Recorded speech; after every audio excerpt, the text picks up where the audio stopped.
So, um, thinking about what's left to talk about, we had such interesting Dharma talks all week, and what would be of interest to everybody. And what popped into my head was, let's talk about precepts. I think if you're at all like me, I know what my precepts are, but I constantly see this many precepts, and the numbers never seem to match the numbers that I'm used to. So I thought, well, first of all, from a Webster's point of view, what does Webster say about precepts? What is it? And it's a noun, and in general, it's a rule intended to regulate behavior or thought. So that's interesting. That's an interesting definition. I think my very first precepts was, and they're sort of not often called precepts, but was taking refuge with the intent of following this Buddhist philosophy, and it was quite an interesting experience. I remember it was in Tucson, Arizona, and this mad monk said, "You got a minute?" And I said, I was with another friend, and he said, "Oh yeah, sure," and took us into this room. And at that time we were in the Japanese thing. I got this Japanese wagesa and signed box, and he says, just trust me. Do you trust me? Yes. Okay. And so I got to do the refuges to the Buddha, not quite sure what I was getting myself involved with, because years later I got to wear some robes. Yay. And the teacher that did that to me is sitting in this room, and he chuckles every time we think back on that story. But he had a sense of knowing, and he had to follow what his sense of knowing was, and he just felt like this was going to be the right path for me, and it certainly has turned out to be. And so the taking refuge is a simple ceremony. It is Min Bao has taken refuge with me, and it is just simply, in a very simple ceremony, stating the words, "I take refuge in the Buddha." And it isn't taking refuge in a deity type thing. It's taking refuge in the teacher's philosophy of living. And then we say, "I take refuge in the Dharma." And that refuge in the Dharma is going to be the trainings and the teachings and all of the things available to us from his time that he taught on earth, and from other Zen masters as well. And then finally, I take refuge in the Sangha. I had some conversations with a couple of you today, and I shared with people that I was a singular meditator for many years. And my teacher kept saying, "Okay, time to join a Sangha." And I was like, "Oh yes, teacher, of course I will." And then I would go back and I'd hang up the phone and I'd go, "It's okay. I'm perfectly comfortable sitting on my own pillow, and this feels good to me, and I didn't know where any sanghas were that I wanted to join." And well, you know what that takes? That just takes some initiative. Get off your butt, go look up some things, tried a couple. They were okay, but finally found a couple of communities where, this resonates. This is good. I like this.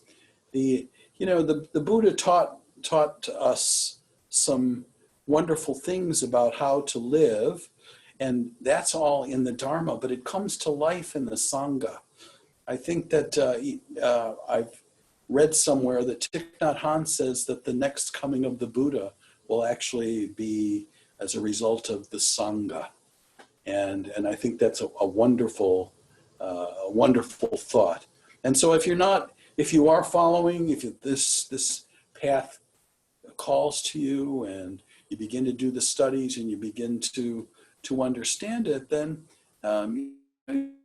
want to look for a little bit of a sangha, groupings of people who have a similar affiliation to the philosophy of how this is to live. And that will lead you to sangha. I hope that those of you that are called to do that will do that.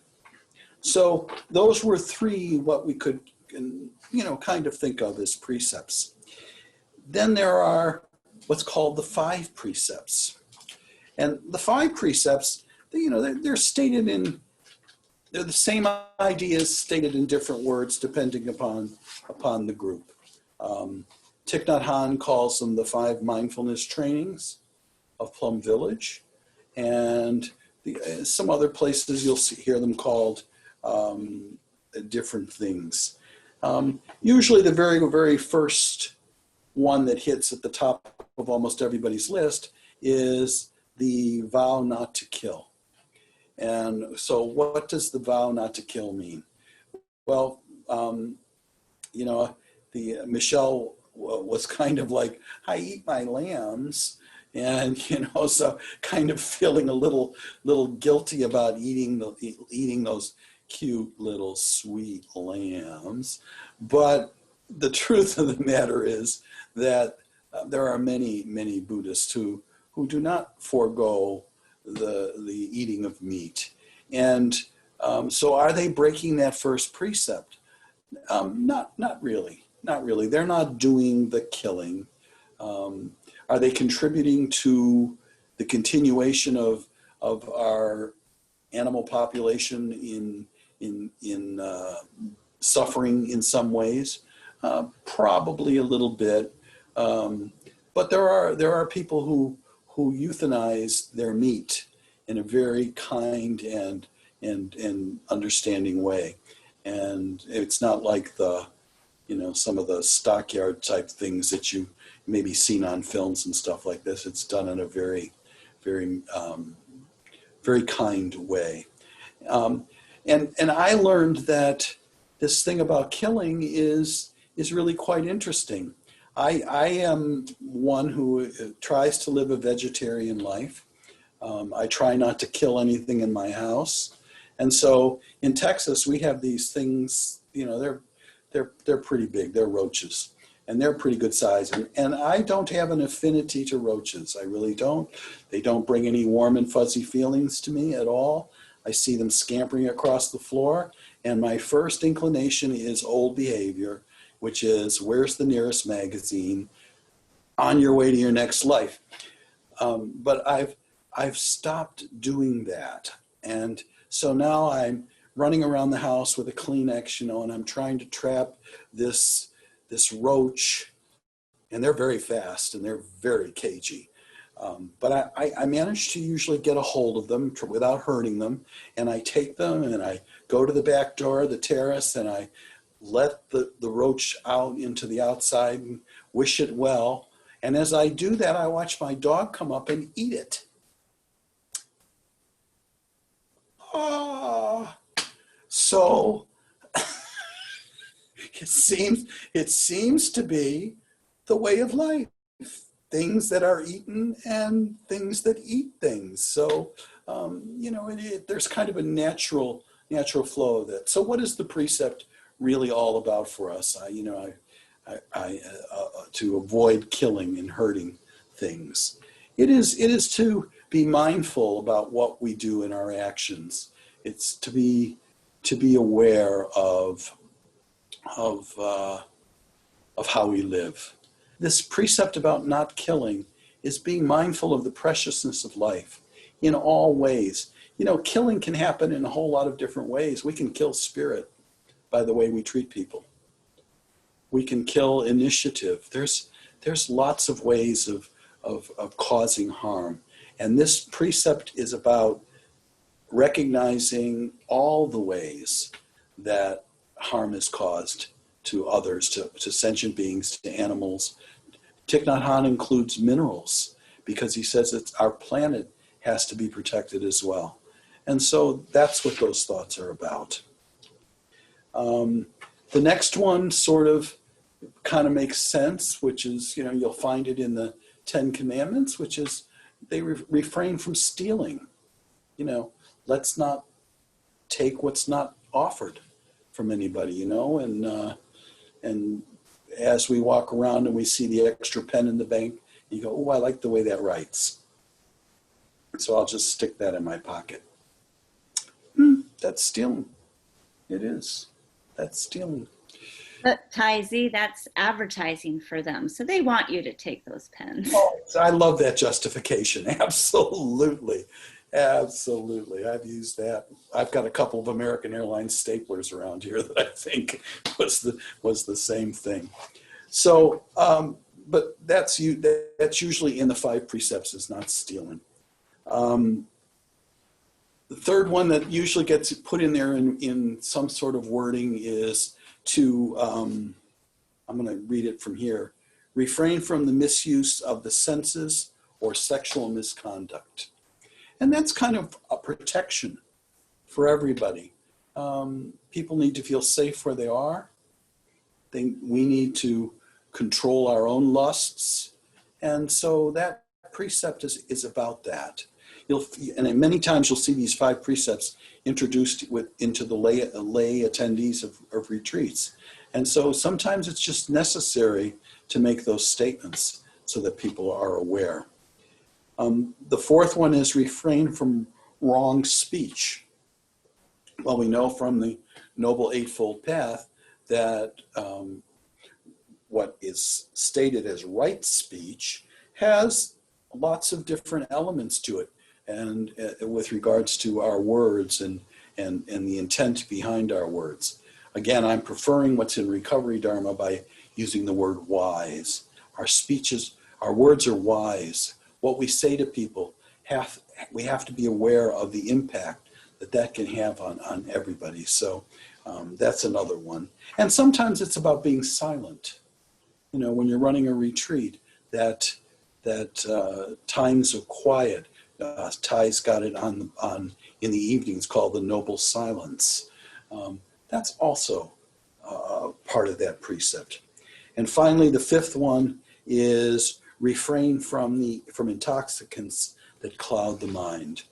So those 5, you're going to run across them all the time. You're going to see them at retreats. They're stated in a number of different ways. Thich Nhat Hanh has different ways of saying them. His get, almost a paragraph in length when he talks about all that is entailed in that. And you can certainly read those. So those are the 5 precepts. The next number that you run into quite frequently is the 10 precepts. 10. And those are the precepts that I took when I became a novice monk, and the 10 precepts that I follow as part of my practice. And they incorporate pretty much those 5, and with a few other things. And so I'll go over them a little bit with you. I realized about 2 months ago, I was sitting in meditation, and for some reason, the precepts popped into my mind, and all of a sudden I realized I had memorized them, and I couldn't remember some of them. So I had to go back and revisit them. So now they become part of my meditation practice.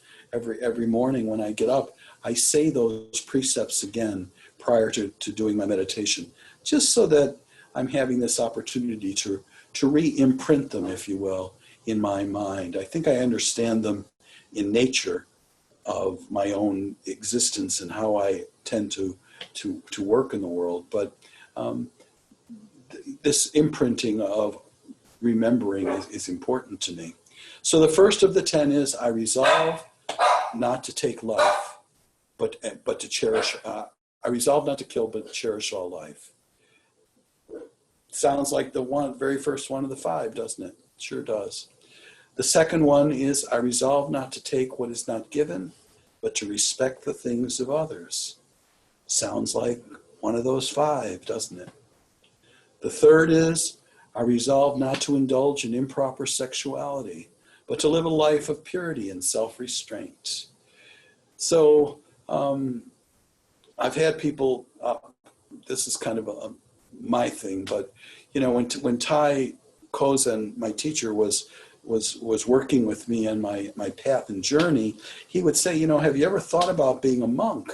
Because, you're living most of it. And I said, most of the precepts. And I said to him, I said, well, which one am I not living up to? And he says, well, you still have, some sexual relations with people going on that, and I say people, that's it wasn't hordes of people, but I had relationships with individuals that were sexual in nature.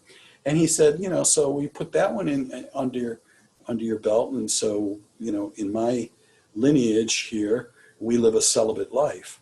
And so when he asked me about that, I said, oh, the sex thing? No, thanks. And so he would tease me in his own lovable way. He would call me on the phone, as he does, to check in and how am I doing and stuff like that. And usually one of the first things he'd say is, so how's the sex thing? And I would respond, oh, it's great. Thank you for asking. But there came a point, and it came in meditation, where I said, my lust and my sexual attractions and all of those types of things are also an attachment. What type of energy do I put into that? What type of thought do I put into that? What type of energy goes into it? And I thought, I wonder what it would feel like to simply begin to back out of those attachments. And what I found was that it was not such a big thing. Now, I think it helps that I was in my 60s, try to talk to me about that when I was in my 20s, and that might have been a whole different conversation. But there's nothing wrong with our lust, and lust is probably a strong word, with our sexual inclinations. Remember, the precept says, I resolve not to indulge in improper sexual conduct. And so what does that mean? Thich Nhat Hanh says what that simply means is that if we're going to have sexual relations with people, it should be with people that we are in love with and are committed to. And that seems to make a lot of sense. The fourth one was, I resolve not to lie, but to tell the truth. And again, that sounds like one of those 5 that was in there. And that's not as easy as it appears to sound. How many are familiar with, it's just a little white lie? Okay. Or, I'm just going to change the tone of this a little bit because, I don't want to hurt anybody's feelings with truth. Yeah. So there's lots of layers of these precepts that as we begin to work with them and as we live by them and as we study them in the Dharma, we begin to find whole lots of levels to this, and we become wiser, we become more adept at understanding what the intent of the Buddhist philosophy with regards to these. The fifth, let me see. The fifth is, I resolve not to speak of the faults of others, but to be understanding and sympathetic. Oh, yeah. So, and also in lying, gossiping kind of falls in there too, just to mention that. But resolving not to speak of the faults of others. I have this critical nature that I've spent 72 years developing. I have an opinion about most things. And I have this really true feeling that my opinions matter. And they don't. They only matter to me. And so rather than telling somebody that, wow, who cut your hair? Is that your normal hairdresser that did that? Or, wow, did you look in the mirror this morning when you got dressed? Those might all be true statements, but they're not very kind, and they're not very sympathetic in some cases. And so that precept is one that we all can work on. The next precept is, I resolve not to praise myself and disparage others, but to take a look at my own shortcomings. And again, in our practice of living in this world with other people, it's sometimes hard to not talk about ourselves first. Some of us didn't get a whole lot of understanding and love and praise and all that kind of stuff as kids, or we've had situations where we've been in partnerships or relationships where, you know, we were not valued as partners in relationship, and that can cause us to want to praise ourselves. Look at me. Look what I just did. Thay and I were talking about our current president, about he's like such a little child that has no underpinnings of anybody ever stroked him and said, good boy, good job. Donald, you're a really smart kid. And so it appears like he's the wounded child out there all the time. And he can't do anything but praise himself. And also what falls into that is disparaging others. How do we make ourselves feel better sometimes? By looking at other people and saying, you're not as good as me. And so that precept of doing that is so important. And it allows us to go back and take a look at, why do I feel that way?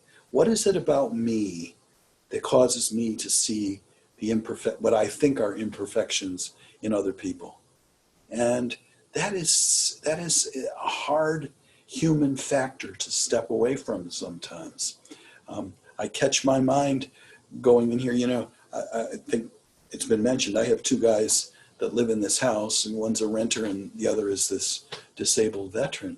And you put more than one person in a household, I don't care whether it's your partner, your husband, who it is, we can go critical very quickly on living with somebody else. I mean, it's just like, really? Do you not know how to wipe crumbs up off the counter? Really? Is this so hard? Huh? Or putting the toilet paper on the wrong way, you know? So there's only one right way to put toilet paper on a toilet paper roll. So people can't learn this? How critical can we be about small things? And sometimes our being critical about this causes the other person to feel bad, may cause them to react back badly to us. And so what we get back is really what we caused in the first place. And so again, looking at my own shortcomings is important. The next one is, I resolve not to withhold spiritual or material aid, but to give them as needed. This is again, something that we've got to kind of take ourselves and put ourselves in the background and say, am I supporting organizations that support the way that I think the world should be? This temple that is running our retreat, it's called Dharma, people, and there's little boxes all around Mount Adams that have little slots, and the Vietnamese are very good about dropping in Dharma. For them, it is about giving merit. They gain merit from this donation. But for all of us, the opportunity to support the places that support us year in and year out is really important. I've gotten a couple of solicitations from the Thich Nhat Hanh organization. They're really hurting. You know, they don't have the people coming to their organizations, and they've got a lot of locations that are really having a hard time. So we really need to think about what it is to not withhold material or spiritual aid. I told Michelle just before I got on call with her this afternoon that I took a call, and the telephone rang, and I answered it, and it was a gentleman that said, "Are you a Buddhist temple?" And I said, "Well, yes, I am. I mean, I'm not a temple, but I'm the monk here." And all of a sudden, he launched into this story about how he'd been assaulted at the laundromat. Somebody sprayed pepper spray or something in his eyes, and he was just filled with anger. The tape had caught these people in the act of doing this, and when all of the charges came before the grand jury decided not to indict. And so this person just got to walk away. And this caused this man to be gripped by serious anger. He can't sleep, he can't eat, he wants to try to resolve this anger. And so I'm going to be happy to do that. I wish I could have done it right then and there, but I already had a commitment to have a call. And he understood that when I explained that to him. So he'll call and on Monday, and I'll listen to the story. And within just 3 minutes of listening to him, I already know that he's quite a storyteller. So this will be a rather long call, I have no doubt. But if there's some way to be able to alleviate the suffering that he's going through, to give him some ideas as to how he can walk away from this anger, that's going to be part of my bodhisattva vows, to be able to do that. The next precept of the 10 is, I resolve not to indulge in anger, but to exercise restraint. And don't we all know how difficult that is? Okay, it's a reflex action that we go to so easily. Anger, I can be driving on the road, and it's like, I guess nobody in Texas knows what this little handle here on the steering wheel is about. It's called a turn signal, and that's where my and then I have to go into but may you be well. May you be happy. May you know love. May you know peace. And may you learn what your turn signals are for.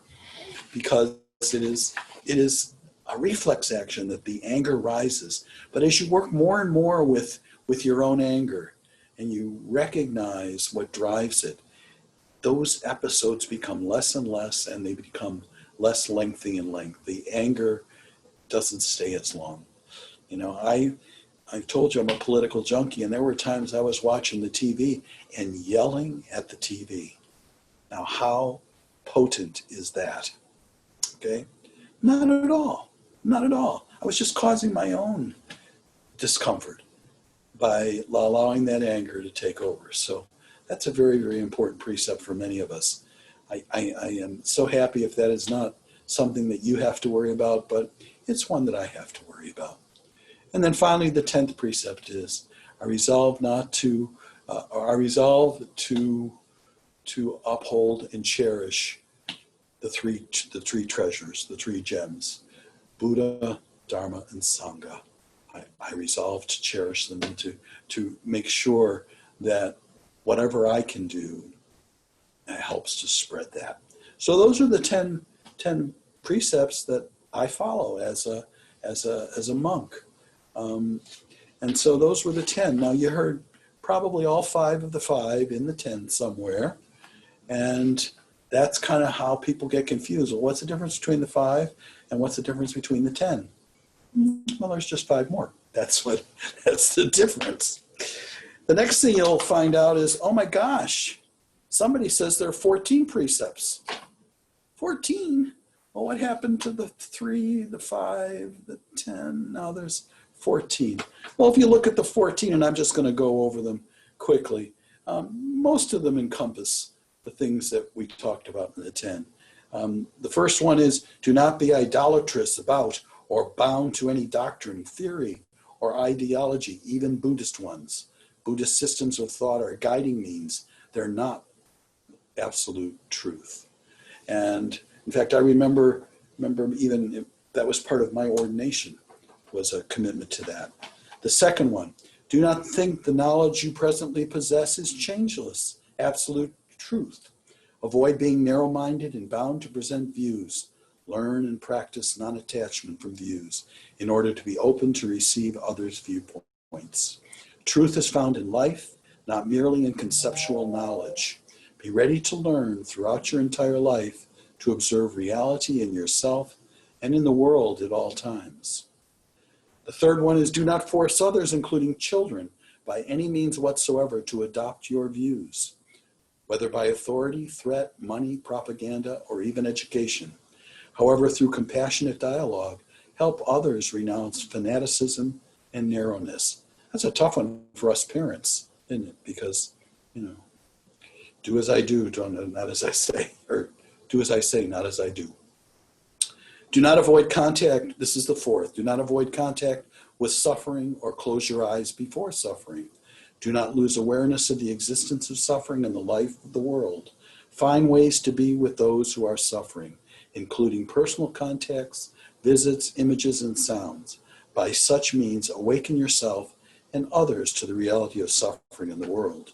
The fifth, do not accumulate wealth while millions are hungry. Do not take as the aim of your life fame, profit, wealth, or sensual pleasures. Live simply and share time, energy, and material resources with those who are in need. The sixth one, do not maintain anger or hatred. Beginning to hear the pattern here, in there. Okay, learn to penetrate and transform them when you are still in, while they are still seeds in your consciousness. As soon as they arise, turn your attention to your breath in order to see and understand the nature of your hatred. 7, do not lose yourself in dispersion and in your surroundings. Practice mindful breathing to come back to what is happening in the present moment. Be in touch with what is wondrous, refreshing, and healing, both inside and around you. Plant seeds of joy. 8, do not utter words that can create discord and cause the community to break. Make every effort to reconcile and resolve all conflicts, however small. 9, do not say untruthful things for the sake of personal interest or to impress people. Do not utter words that cause division and hatred. Do not spread news that you do not know to be certain. Do not criticize or condemn things of which you are not sure. Always speak truthfully and constructively. Have the courage to speak out about situations of injustice, even when doing so may threaten your own safety. 10, do not use the Buddhist community for personal gain or profit, or transform your community into a political party. A religious community, however, should take a clear stand against the oppression and injustice, and should not strive to change the situation without engaging in partisan conflicts. 11, do not live with a vocation that is harmful to humans and nature. Do not invest in companies that deprive others of their chance to live. Select a vocation that helps realize your ideals of compassion. 12, do not kill. Do not let others kill. Find whatever means possible to protect life and prevent war. 13 is possess nothing that should belong to others.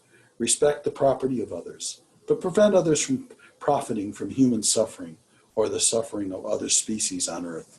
And finally, 14, do not mistreat your body. Learn to handle it with respect. Do not look on your body as only an instrument. Preserve vital energies, your sexual energy, your breath energy, your spirit energy, for the realization of the way, for brothers and sisters who are not monks and nuns. Sexual expression should not take place without love and commitment. So that's 14 precepts of engaged Buddhism. And you think, oh, good. Lots of stuff in there. And then you come up with the 16 Buddhist precepts. I'm not going to go through them all because most of them I've already stated in 3. The first 3 are the 3 treasures. That's the taking the refuge. The next 3 are what's called pure precepts. And then we have the 10 prohibitive precepts. That was the 10 that I talked about before. And that adds up to 16. So why do all these rules and thoughts come together? Remember, as the Buddha was gathering disciples along the way with his teachings, sometimes he had thousands of people together. Now, if you can imagine how 2 people in a house have to make rules among themselves, like, who's going to shower first, who's going to, not use all the hot water, you come to some sort of understanding. Can you imagine having thousands of people living together? And what happens at that particular point is you need rules, you need precepts for that to be able to happen. We follow a code called the Vinaya Code. And I remember my first exposure to that was, oh my God, there's like over 280 80 some rules, I think, 279, something like that. And some of them are just like, really? You had to tell people not to sit behind a bush with a woman? I have no idea why these rules were made. And then you think, oh yeah, I do. That many people together?